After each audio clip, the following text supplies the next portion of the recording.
Hi, everybody, and welcome to my channel, A Magical Life with Ayla. Today, we are going to be talking about how to have a relationship with the divine. So let's get started.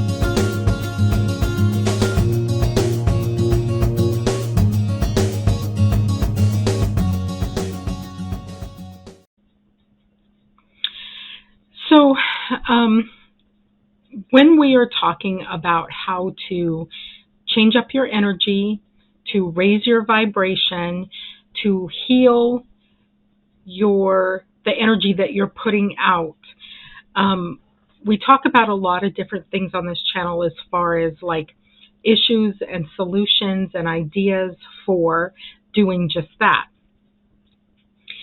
So today I wanted to talk about how to have a relationship with the divine. This is not really what people think it is. I mean, lots of times we think that we are going to start talking to them. I call them or the others. We're going to start talking to them, and all of a sudden they're going to start talking back to us, and that this is going to be a reciprocal relationship. And when it doesn't work out that way, a lot of people become discouraged and they stop. They stop trying to have any sort of relationship with the divine. Now, I want to make kind of like a little difference here, a little comparison. So what I talk about mostly on this channel as far as vibration and energy is non-denominational. It's really not spiritual. When we talk about vibration and energy, it's not spiritual. Vibration and energy is very, very scientific.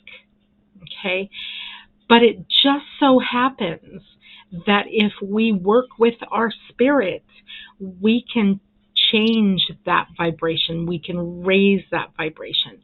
A healed, raised vibration is kind of like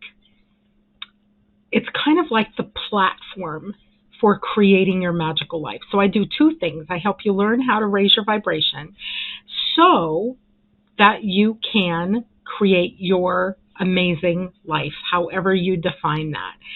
So this is really non-denominational. Now, I come at it from a witchy point of view because that's my path. I'm pagan and I practice magic. And magic, when I say I practice magic, what I mean by that is practicing, for someone like me who's practicing magic, it means that I am willfully and deliberately aware of the energetic vibrational process that us humans carry with us. We own it. It is inside of us. We were created with that energetic vibrational ability. So, but I'm aware of it, where, I've heard it said lots of times that we're creating all the time, whether you know it or not. You're creating. You create with your thoughts. You create with the vibration of your words. You create with the vibration of your actions. I told a friend yesterday, sometimes in the creation of our magical life, one of the things we have to do is just walk forward. Just walk forward and see what happens. Holding those thoughts of what we would like to have happen. Holding those feelings of what we would like to have happen. Just walk forward. The Abrahams talk about something they call the hammock method. They started talking very strongly about this in 2012, where you can have that thought, thereby having a feeling, and you don't have to do anything else. The universe will meet you where you're at, will present you with what looks like very normal opportunities, very logical opportunities, and then you go forward from there. I believe that happens. I believe that with our thoughts and with our feelings, we can bring this stuff to us.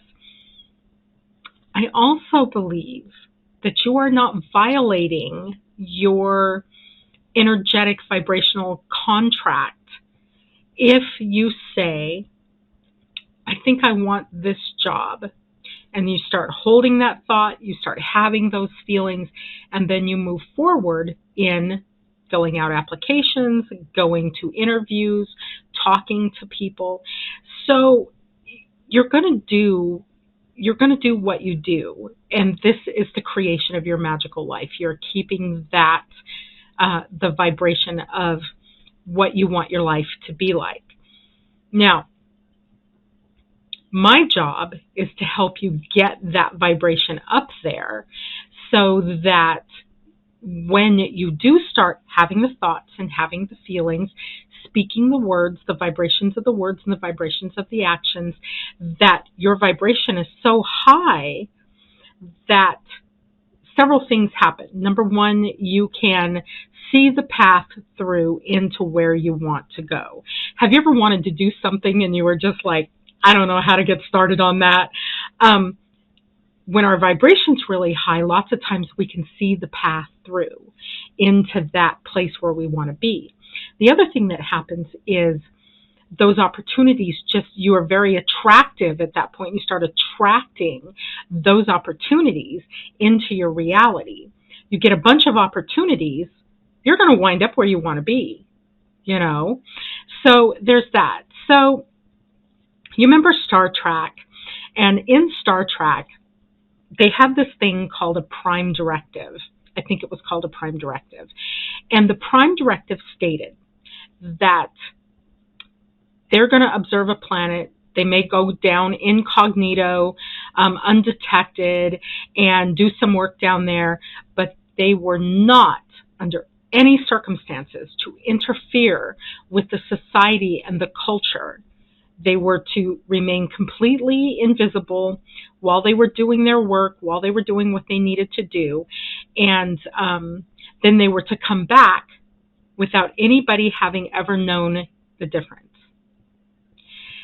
That's kind of how our others are with us. It's like we come down here to do a specific thing. And unless you wrote it in that you had this verbal, audible, visual relationship with them, which most people don't, unless you wrote that in, you're going to come down here and you're going to have a logical three-dimensional existence.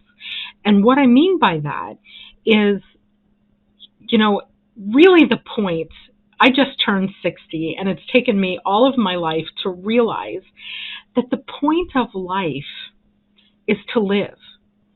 That's the point. You can't screw it up. You can't do it wrong. You're going to come down here. You have your life plan that you wrote before you came down here, and you're going to come down here, and you had very specific ideas about what you wanted to experience when you got here. I keep saying down here, like heaven's up here and we're here, over here. We're all on the same level. We're just vibrating differently. So, we don't see them. They can see us because we're vibrating slower than they are. But they really have this directive that they don't want to interfere with what we wrote down. It's so important to our life plan, because you wrote your life plan before you came over here, and you wrote it specifically based on what you wanted to experience, and then the byproduct of those experiences is learning certain things, but mostly it's the experience, and you knew what you wanted to experience when you got here, so you wrote that down. And then a bunch of angels and spirit guides and dragons and fairies and whoever else contracted with you to see you through this lifetime. Now, you're probably doing a review of your life as you're hearing me talk about this stuff, and you're probably thinking, what was I thinking? Because some of us come down here with really, really hard lives. We have really hard life plans. And many times during the more difficult parts of our lives, we wonder where the angels are at. We wonder where God is at. We wonder why God lets horrible things happen to good people. And actually, I don't believe that's what happens. I believe we wrote those things down. We wanted to experience them. We wanted to learn from them. We wanted to bring that back to the other side with us. The knowledge of having gone through that certain thing. To me, this idea, this philosophy was a lot more palpable than a God sitting up on his big white throne and judging and micromanaging and causing things to happen. I don't know how many times during my life I've heard people say, why would God let this happen to me? Why would God let that thing happen in the world? Lots of stuff happening in the world right now we're just looking at going, why would God let that happen? But I think that we all played a role in our own creation story, in our own existence story, in our own life story. We wrote a life story before we came here. And we had a hand in that. Nobody is micromanaging. Now, the job of our others, whoever your others are, some people believe in angels. I knew a lady once who did not believe in angels because she could feel or see no existence of angels in her life. And to that I would say, that is the point. They're going to be there, and you're not going to know it. Their job is to keep you on your path, to help you along the way on your path so that you can do what you said you wanted to do when you got here. And that's the most important thing to them. They don't care about anything else. If you said you were going to go through this horrible, tragic thing, they're going to be there with you. They're going to be there with you, not only guiding you, but in their own way, comforting you through that thing, through that event. So that's the first thing that I wanted to say about your others, is that unless you wrote that in, you're not going to hear, you're not going to see. Now, I feel connected. Now, is that all in my head? Am I feeling connected to my others? Am I just imagining that? So what if I am? So what if I am imagining that? So I have a feeling that's very squishy and loving and compassionate, that these spirit guides, who are nothing more than what we are, except they chose not to incarnate, they chose to stay. Your spirit guide is a person, I'll just say a person because I don't know what other word to use, that chose to stay on the other side and contracted with you to guide you through this lifetime. Okay? They are watching over us. They are guiding us through our life plan that we wrote based on what we wanted, based on the evolution that we wanted out of this lifetime. So if it's true that they have a prime directive not to interfere with us directly. Now, they will interfere with us to keep us on our path, to kind of like a stream of water, the water goes around and follows the groove that's cut into the ground, and they will help us follow what we wrote down. But it's what we wrote down. It's not what they wrote down. They're not micromanaging us. They're not judging us. It's like if you screw up and you make a big mistake, they're not sitting up there going, oh, wow, how are we going to fix this? You wrote that down. You wanted to have that experience. So with that said, where does that leave us in the creation of a relationship with the other side, with the divine, with God, with the angels, dragons, fairies, and guides? Where does that leave us? So here's what I think. I think, and I've heard certain mystics say this, that they don't contract with us for us to see and hear them the way we would another human being. But if we should so want such a connection with them, they are thrilled. Now, this is what I've heard other mystics say. They are thrilled that we acknowledge them. So you can begin to acknowledge them. I made a connection with one of my spirit guides. She's like a tertiary spirit guide. She's like kind of off in the periphery. And I made a connection with her because I just started talking to them. I just, and it sounds kind of crazy to think of talking out loud to them. But I just started talking to them, and I started telling them, I acknowledge you. I know you're there. I know you are. And the reason I knew they were there was because it made sense to me.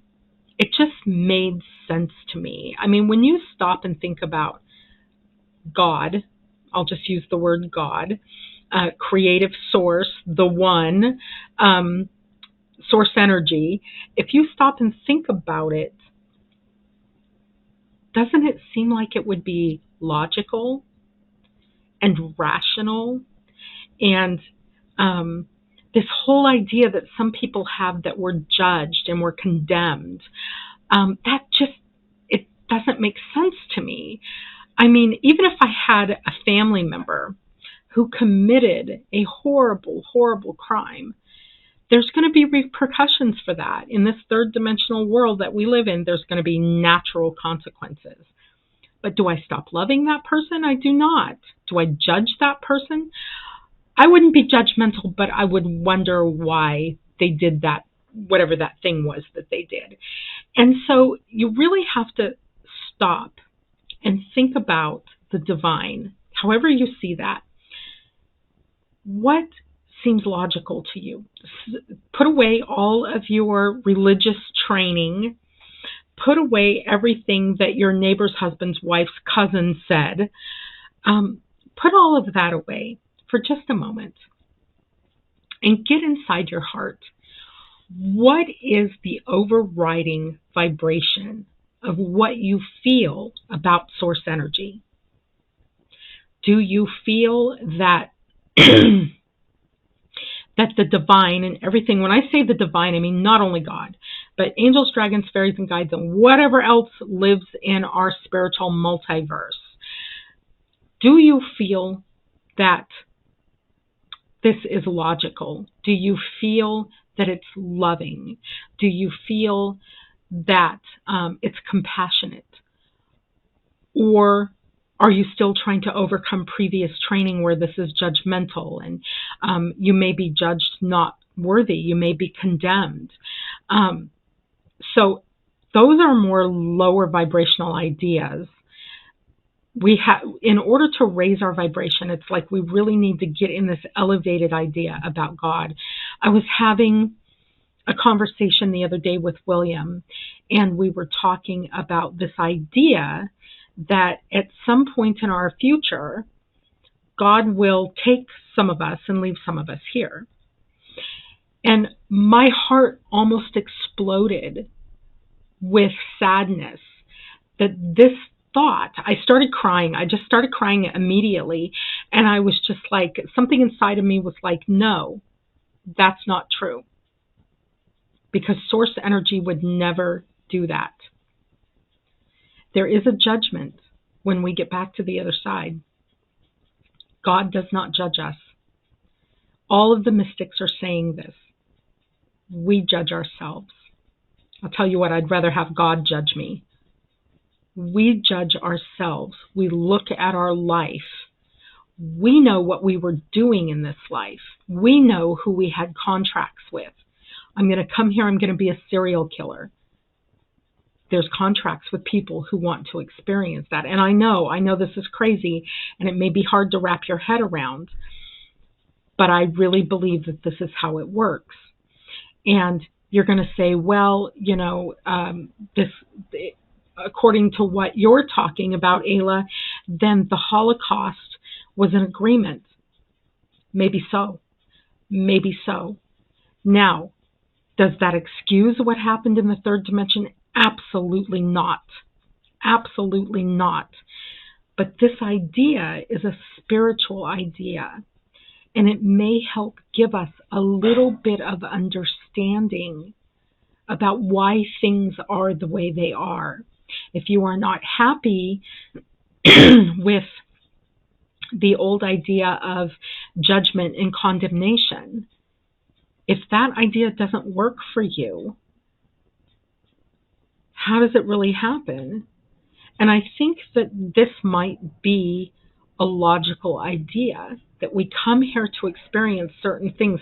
Sometimes what we experience is horrific because we wanted to have that experience, because we wanted to see the lessons, the things that we learned and the things that we realized by having that experience. This could be an idea, okay? So when we talk about the energy and the vibration of trying to develop a relationship with the other side, we first have to come into, I believe we first have to come into some ideas that work for us. This idea happens to work for me. I contracted on the other side with my others, with my angels and my dragons and my spirits and my spirit guides, and they're watching the plan. They have the plan stretched out in front of them. I also contracted with other beings to be on the receiving end of some of their dark stuff. So they come here to experience something dark. I came here in a couple of instances in my life to be on the receiving end of that. In other words, to be the victim of that being. We don't like that word. We don't like to think of being a victim. And we try in the third dimension not to get stuck in that place. And that's another thing that raises our vibration. If something dark happens to us and we work to overcome it, that will raise your vibration. So how do we have a relationship with the divine? First of all, like I said, you develop some ideas about how you think the universe works. This works for me. What I just said works for me. And then you develop spiritual practices. Now, I went over 5 spiritual practices in a previous video called Spiritual Practices. So you can go back and look at that. But those aren't the only spiritual practices. You are not confined to anything as far as how you relate to the divine. I would like to interject here because I know somebody's probably thinking this. Anything. You are not confined to anything. Don't hurt yourself. God would never, ever ask you to hurt yourself. I remember when I was 14 and I was watching the Jonestown massacre on television on the news. And I've been spiritual my whole life. And for most of that time, I've been religious as well. And I was 14 years old and I was horrified watching this on television, and that this was a loyalty test, that Jim Jones had set himself up as God and convinced these people that he was something. I don't know if he convinced them that he was actually God or some subsidiary of that. I'm not really sure. But I remember thinking, holy cow, God would never ask us to kill ourselves for it. And I was heartbroken. I was heartbroken watching that on the news as a young girl, as a teenager. And even I knew then that God would not require that of us, that God does not require loyalty tests from us. I do think sometimes the other side, we task them with things before we come here, those that are watching over us. And I do think that there are times where they do test us. We wrote that test in. Does that make sense? I mean, why would they test us? They don't care. I mean, they're contracted with us to do a job, and they're going to do the job. But other than that, it's like they don't care, you know. But they may test us. They may we may have written in tests that, you know, I want to see how tough I am, how I can stick with this. You know, I've got this situation in my life. How much tenacity do I have? And so we may have written in a little test for ourselves, you know, just to kind of make us a little tough in this life. But we did that. God did not do that. God would not test us. God would not leave us behind, any of us. I cannot believe that that's the way it goes. So these are some of my beliefs. And as far as the spiritual practices is what is going to connect you to them. They're already connected to you. They've already got their contracts in place. They're doing their job. They're doing what you ask them to do before you came here. But for some reason or other now in this third dimensional life, you have decided that you need a relationship with them. Now, this is going to shoot your vibration through the roof. Focusing on, as you are moving throughout your day, you get up, you go to work, you pay your bills, you take care of your kids, you go to PTA or whatever it is you go to, you are going to be holding this inside of you, this relationship inside of you. I'm just going to call it a relationship. So a relationship usually is where two entities are equally involved. So give and take, and they meet each other in the middle. This is not going to feel like that. Chances are you're not going to be able to hear them. You're not going to be able to see them. You might, if you're lucky, be able to feel them. So what is the point of this then?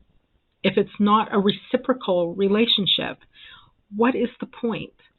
So the point is that it gives you a focus. It gives you a place to put your attention that is going to raise your vibration. One of the main things that I help people do is I help them learn how to create the life they want. And it doesn't matter what that life looks like. I have a friend who lives in an RV. He's comfortable. He's warm in the wintertime, cool in the summertime. He's got friends, and he lives in an RV park. And he told me one time, he said, I worked very hard to get here, to this place, living in my RV in this RV park. That was his idea. That is his idea, because he's still doing this, of a magical life. This was the life that he wanted.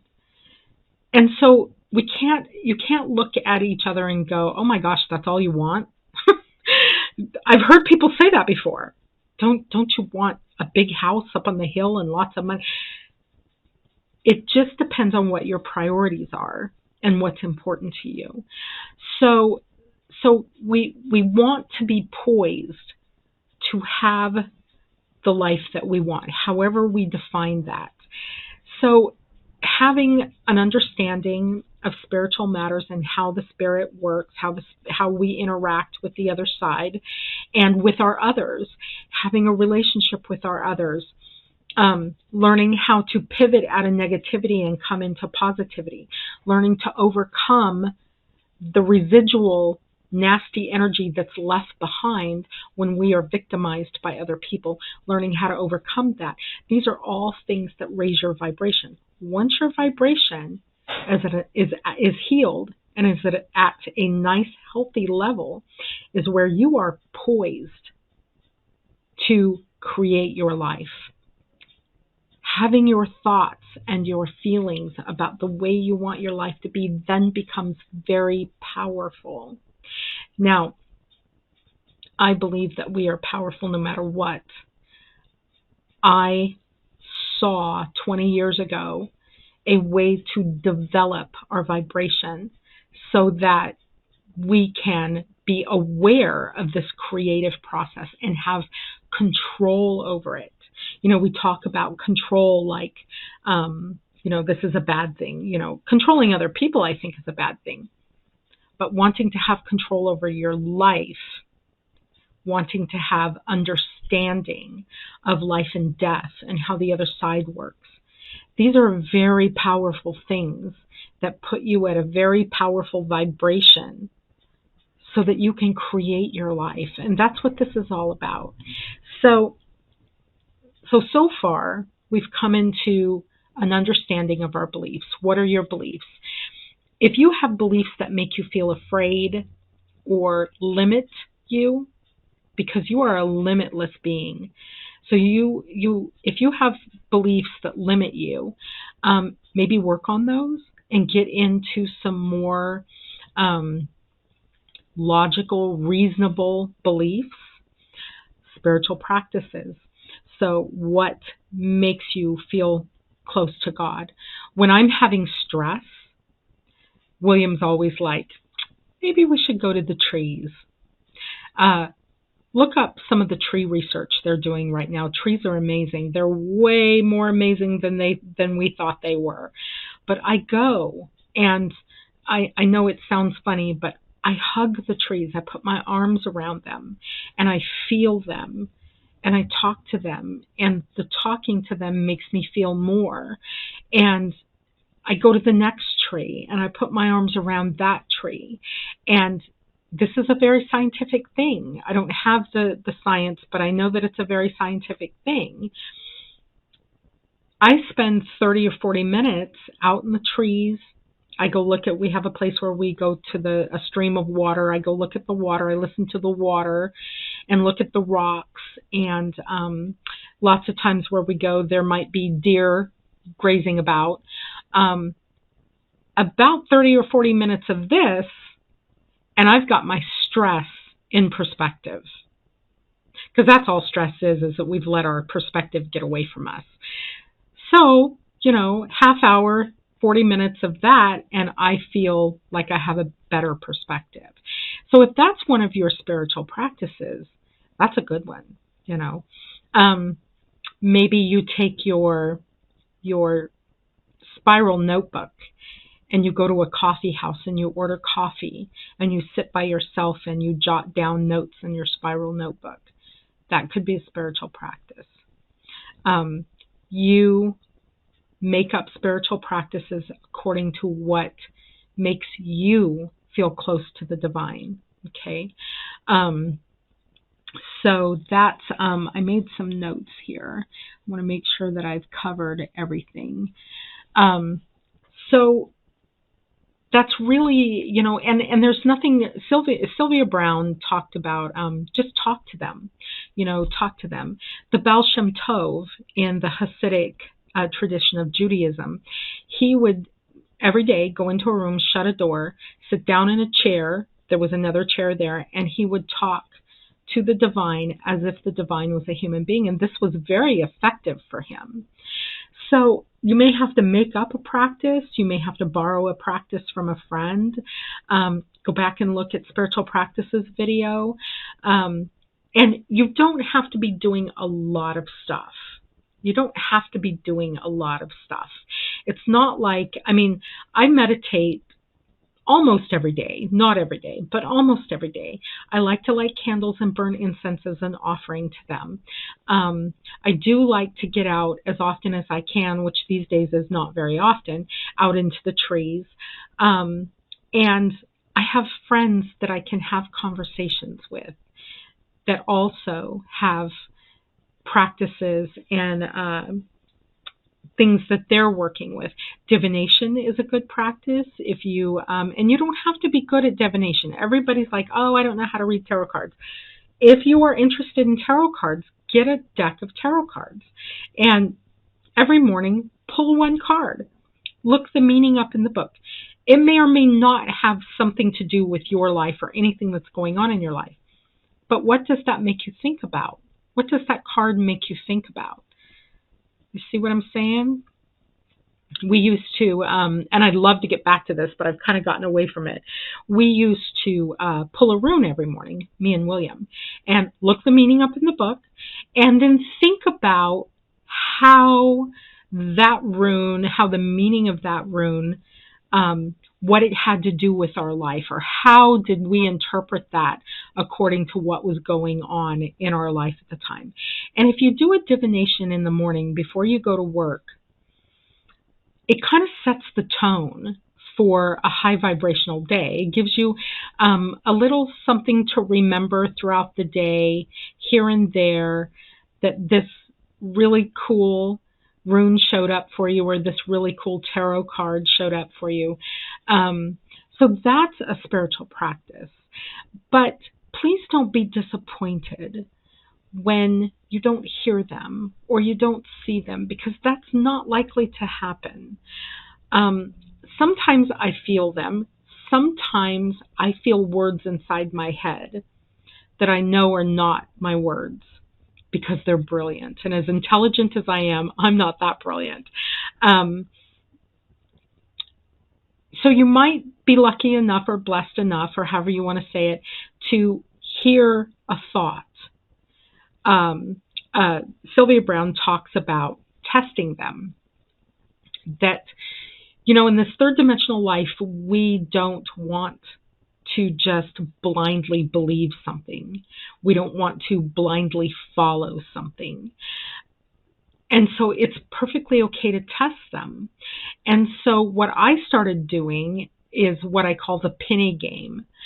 So the penny game is where I would ask a yes or no question. And the rules of the game, I told my others, the rules of the game is 1 penny for yes, 2 pennies for no, and the pennies had to show up in an odd and unusual place. So, like, if I had seen some pennies in the floorboard of my car before, which I do sometimes, that's disqualified. And a friend told me one time, oh my gosh, if you want to find pennies, just go to Winco's parking lot. No, that's not what I'm talking about. I'm talking about you're tootling along, and all of a sudden, there's a penny. I took my spiral notebook. I went to work one morning. I took my spiral notebook out of my backpack. I opened it up, and when I opened it up, I realized that stuck in the spirals was 1 penny.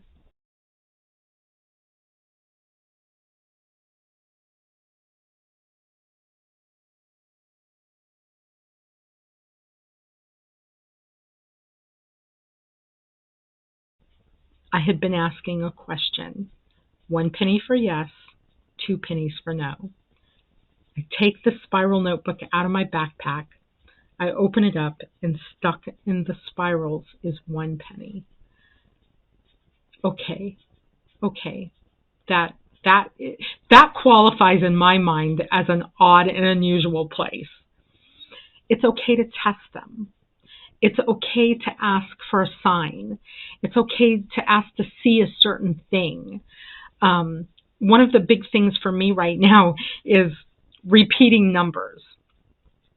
I work in a grocery store. My day job is in a grocery store, and I stock shelves. And one of the ways that we stock shelves is you turn the product over, you look at the numbers on the back, and the last 3 numbers on that number, the UPC number, for those of you that are familiar, matches the last 3 numbers matches the whole number, but we only have to match the last 3 numbers on the shelf tag. And then that's the correct place to put that item. The other day, I checked somebody out. I was doing backup checking and I checked somebody out at the register, and their bill was $33.33. And I always look at the customer to see if they get it, because some people they don't see they're called angel numbers. When you see the repeating numbers like that, the angels are talking to you. Some people are very much aware of this. So sometimes I'll look at the customer and they smile and they're like, "That's cool. That's a cool number." It is. And that's all we have to say about that. Other times I look at them and I get a blank stare, so I know they're not aware of the angel numbers. So in one day, I got 3333. And then later that day, same day, I was stocking shelves and I flipped a product over and the last three was 444. The fours are my numbers. When the angels started talking to me through the numbers, 444 started showing up all the time. And there's a website. It's Joan Sacred Scribe. I don't know what the address, but if you search in Joan Sacred Scribe, you're going to get her. And it's an index of angel numbers. You can look up what that number means, what the repeating number means, and 444 is very significant for me. So when the angels are giving me the fours, it's like, yes, I know. Okay, I'm asking for help. I know I'm on track. I know, and I know that this is exactly where I'm supposed to be, and I am asking you for help. Because many times the other side, now here's another point to forging a relationship with the others. They will not help us unless you ask them. Because their unsolicited help in our lives is not contracted. It's not something that we agreed to. Many, many times we didn't agree to that. If you want help, you can have it, but you've got to ask for it. And you've got to keep asking for it until you get the help that you want.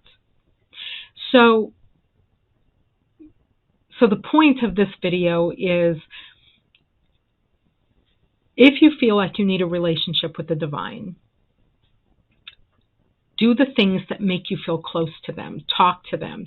Meditate. Go for nature walks. Sit with friends who all have the same beliefs that you have or similar beliefs. Don't be disappointed if you can't hear them or you can't see them. Be content to feel connected to them. Feel connected to them because you know you're connected to them. And do things that make you feel close to them without anything in return. And if you should get a number, or if you should ask for a certain sign and that sign shows up, let that edify you. Let that be the proof that you need, that they are there and they are looking after you. And that's the contract. That is the contract for them to see you through this lifetime, to help you along the plan that you wrote down for yourself. Because this is the most important thing. This is the most important thing, that you come here, you live your life. That life is the most sacred. That if you want to talk about the most magical, the most sacred, it is your life. And I don't care how mundane your life is or how it feels. That is the sacredness. And if you can sit down for a few minutes every day and just appreciate your life, that is a good practice. So talking in circles, I hope that I was able to bring some stuff out for you. It's kind of a tricky business when we start talking about our relationship with God, with our relationship with the other side, because there are going to be times when things happen that you do not feel like anybody is with you. And that just simply is not the truth. We wrote it down to go through that thing. They're going to be there with us, and we are going to go through that thing because we want that experience, because we want the residual lesson that comes out of that. So that is all I have to say today about creating a relationship with the divine. if you do it for a while, you're going to find out that you really enjoy it. You really enjoy it. It's not a mandatory part of being in this third dimensional life. So, how I want to close here is I want to talk about the website, amagicallifewithayla.com. I am getting back into, I took a little break from making videos and doing my socials because I had some life stuff come up. And I just took a break and I dealt with those things. And but now I'm coming back and I've taken both of my books down. I've unpublished them. They were both on Amazon. I'm writing the third book in the trilogy, and we are going to launch all 3 books the end of June, so June 30th. And I'm going to have some sales, some specials for that. And so amagicallifewithayla.com. I am also on Twitter. I have another YouTube channel, Magical Life Publications. That's all about the books and writing and being a writer and what that's like. And Facebook, so you can find me on Facebook, Ayla Hillel, and Instagram and Pinterest. So if any of those are your favorite platforms, you can find me on any of those. The links to those are on my website at amagicallifewithayla.com. So that's it for me. That's all I want to say. And thank you so much for joining me. And you have a wonderful day. I love you.